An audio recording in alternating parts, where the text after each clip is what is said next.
Welcome to उड़ान of success और मैं हूं राजेश। आज हम बहुभुज के यानी पॉलीगॉन के विकर्ण कैसे काउंट करते हैं इसका एक ज़बरदस्त ट्रिक बताऊंगा और बताऊंगा कि इसका ओरिजिन कैसे हुआ, इसकी उत्पत्ति कैसे हुई। इस तरह का एक्सप्लेनेशन करूंगा कि शायद यूट्यूब की हिस्ट्री पे आपको इस तरह का वीडियो देखने को ना मिले। तो बने रहिए वीडियो के अंत तक। लेकिन वीडियो शुरू करने से पहले अगर आपने अभी तक हमारे चैनल को सब्सक्राइब नहीं किया है तो please subscribe the channel and press the bell icon. समझते हैं कि बहुभुज क्या होता है। पहले इसे समझते हैं कि बहुभुज क्या होता है। जब आपको कम से कम तीन यानी मिनिमम कितना, तीन भुजाओं की आकृति अगर बंद आकृति मिले तो वो पॉलीगॉन होता है। या तो तीन भुजाएं होनी चाहिए या उससे अधिक होनी चाहिए। जैसे ये तीन भुजाओं की आकृति है, इसे क्या बोलेंगे हम, ट्रायंगल। और ये चार भुजाओं की है बंद आकृति, तो इसे क्या बोलेंगे, ये है वर्ग और ये आयत।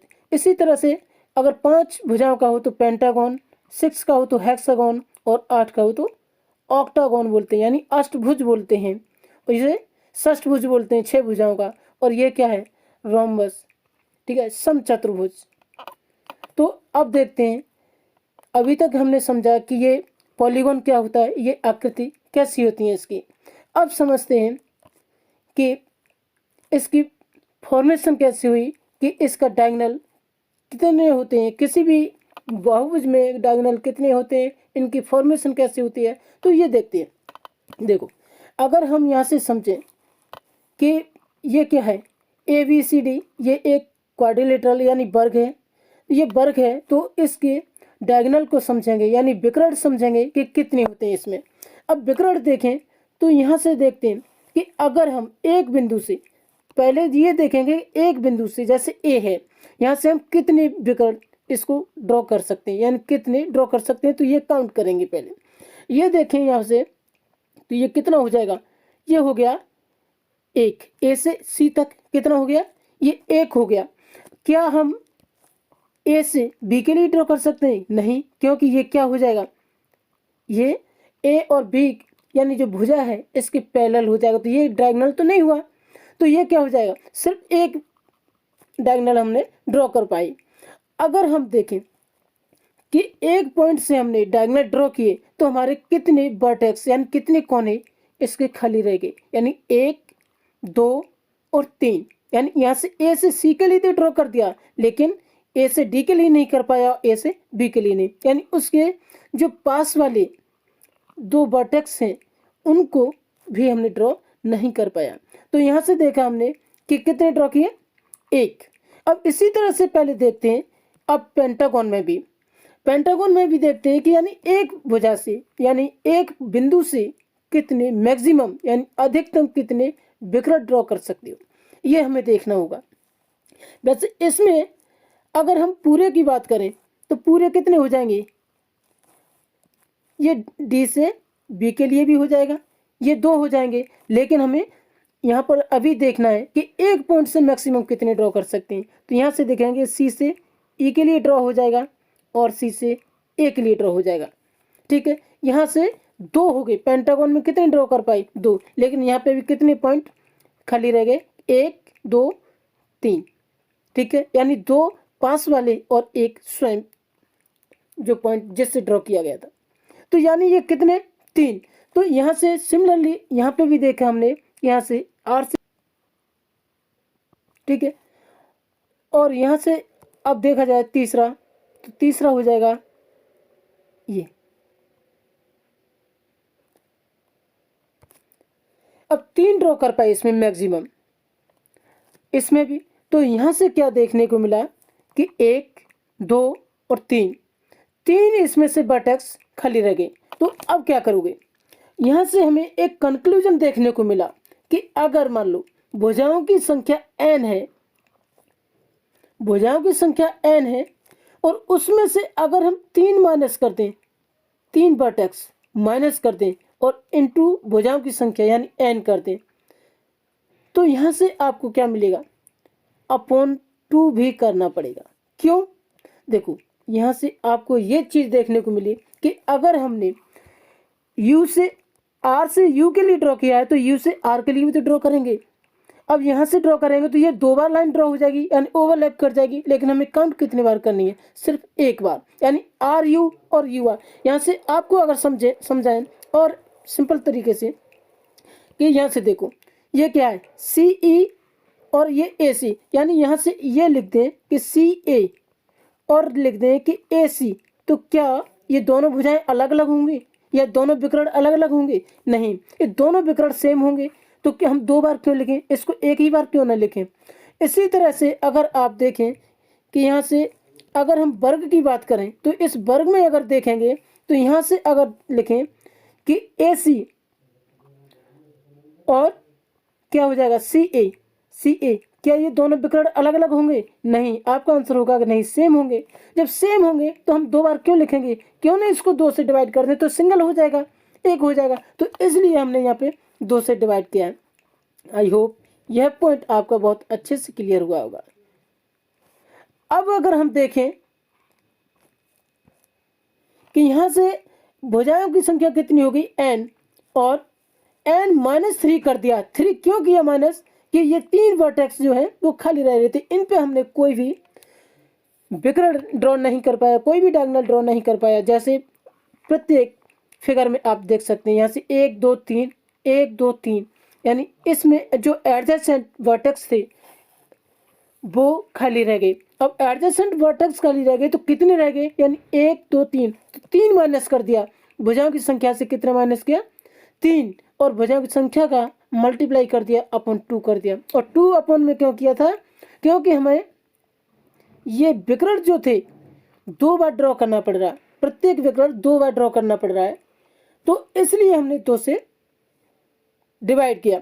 ठीक है, अब इसको अगर हम वैल्यू पुट करके देखें कि अगर मान लो ये पेंटागन है, इसमें विकर्ण की संख्या कितनी होगी, ये भी तो पता चले कि कितनी होगी। ये देखें तो देखो यहाँ से अगर मान लो n = 5 है, तो अगर वैल्यू पुट करके देखोगे तो क्या हो जाएगा, अगर हम n इस फॉर्मूले में वैल्यू पुट करें तो क्या मिलेगा आपको, ये मिल जाएगा 5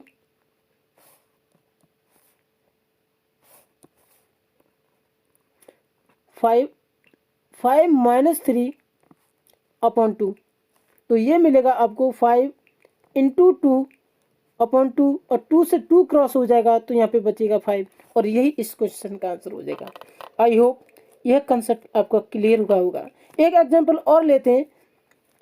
अगर मान लो ये क्या है, ये वर्ग है, तो इस वर्ग में विकर्ण की संख्या कितनी होगी, यानी डायगोनल की संख्या कितनी होगी। तो इसके लिए अगर आप इसमें वैल्यू पुट करोगे तो क्या मिलेगा आपको, यहाँ से मिलेगा 4 × 4 - 3 अपॉन 2।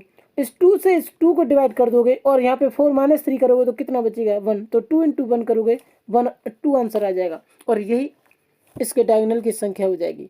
आई होप यह कंसेप्ट आपका क्लियर हुआ होगा। तो देखते हैं इसके बेसिस पे कि क्वेश्चन कैसे करेंगे, कि जैसे एक नियमित अष्टभुज में कितने विकर्ण होते हैं।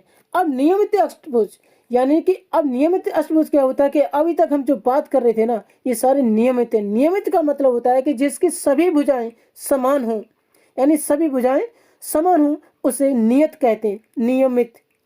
नियमित बहुभुज कहते हैं। तो यानी देखो इसकी सभी भुजाएं बराबर हैं, तो ये नियमित फिगर होता है।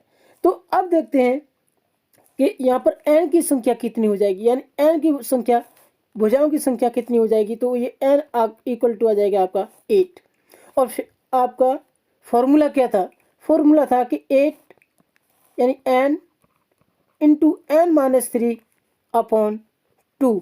अब इसमें अगर आप वैल्यू पुट करोगे तो क्या मिलेगा आपको, ये मिलेगा 8 और 8 - 3 अपॉन 2, और 2 से इसको डिवाइड कर दोगे 4 हो जाएगा, और इक्वल टू करोगे 4 × 8 - 3 करोगे तो कितना बचेगा 5, और इक्वल टू 20, और यही इस क्वेश्चन का आंसर हो जाएगा। होपफुली यह कंसेप्ट आपको क्लियर हुआ होगा। लेकिन अगर इसका इन्वर्स कर दिया जाए क्वेश्चन को, यानी आपको जब आपको विकर्ण दे दिए जाए और भुजाएं पूछी जाएं तब कैसे सॉल्व करोगे। तो देखते हैं नेक्स्ट क्वेश्चन। यानी यहाँ पर आपको क्या दे दिया गया है, यहाँ दे दिया गया है कि यदि किसी बहुभुज के विकर्णों की संख्या 35 है तो उसकी भुजाओं की संख्या ज्ञात करो। अब इस तरह का अगर क्वेश्चन दे दिया जाए आपको तो कैसे करोगे? अब यहाँ पर आपको सिंपली देखना है कि हमारा फॉर्मूला क्या था, n-3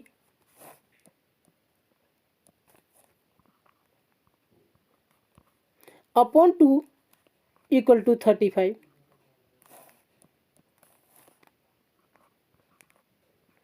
ये अपॉन इक्वल टू 35 क्यों किया? क्योंकि विकर्णों की संख्या है, यानी यहाँ से हम n की वैल्यू पुट करके जो आंसर आता था वही तो आता था, यानी क्या विकर्ण यानी हमारी डायगोनल्स की संख्या आती थी। तो अब इसमें अगर हम वैल्यू पुट करते हैं तो आपको क्या मिलेगा?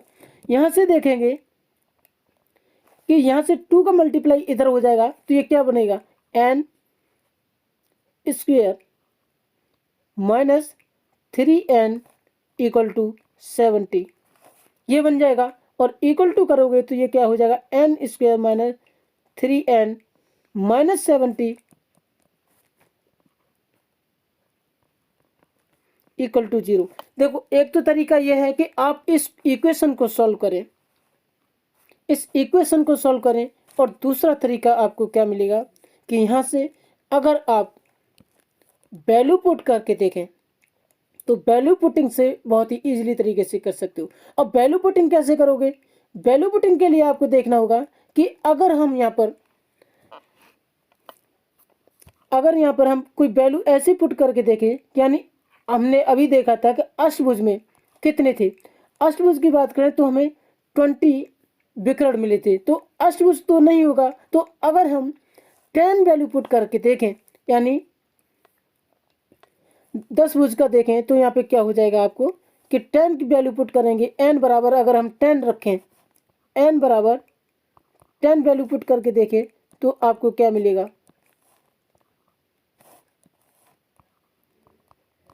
यहाँ से ये हो जाएगा कि 10 डिवाइडेड बाई 3 माइनस 3 अपॉन 2, तो 2 से ये 5 हो जाएगा, और ये कितना हो जाएगा 5 इंटू 7 इक्वल टू 35, और ये आपका आंसर हो जाएगा। ये क्या किससे हुआ? वैल्यू पुटिंग से। और दूसरा तरीका क्या मैंने बताया कि आप इक्वेशन बना के सॉल्व कर सकते हो। इक्वेशन में थोड़ा कैलकुलेटिव हो जाता, कुछ नहीं, बहुत इजीली रहेगा। इसे कैसे करोगे? इसे ऐसे करोगे कि ये आपको सॉल्व करना आता होगा, n स्क्वायर माइनस ये क्या हो जाएगा, ये क्या बनेगा 10 माइनस 3 करोगे, 10 माइनस 7 करोगे तो ये बन जाएगा, ठीक है। 10 माइनस 7 करोगे और ये n माइनस 70 इक्वल टू 0। इसी तरह से तो सॉल्व करते हो। तो यहाँ से क्या मिलेगा आपको? यहाँ से मिलेगा आपको कि n square minus 10n minus 7n minus का प्लस हो जाएगा 7n माइनस 70 इक्वल टू 0, ठीक है। 70 इक्वल टू 0, और इसको फर्दर सॉल्व करोगे तो यहाँ से क्या हो जाएगा, n कॉमन लोगे, यहाँ से n माइनस 10 हो जाएगा, और यहाँ से माइनस प्लस 7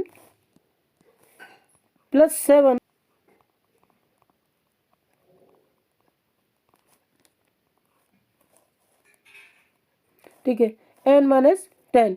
अब यहाँ से आप करोगे तो क्या हो जाएगा, ये हो जाएगा n माइनस 10 और ये n प्लस 7। तो यहाँ से n की वैल्यू आपको कितनी मिलेंगी, 2 मिलेंगी, यानी n इक्वल टू कितना हो जाएगा 10 माइनस 7।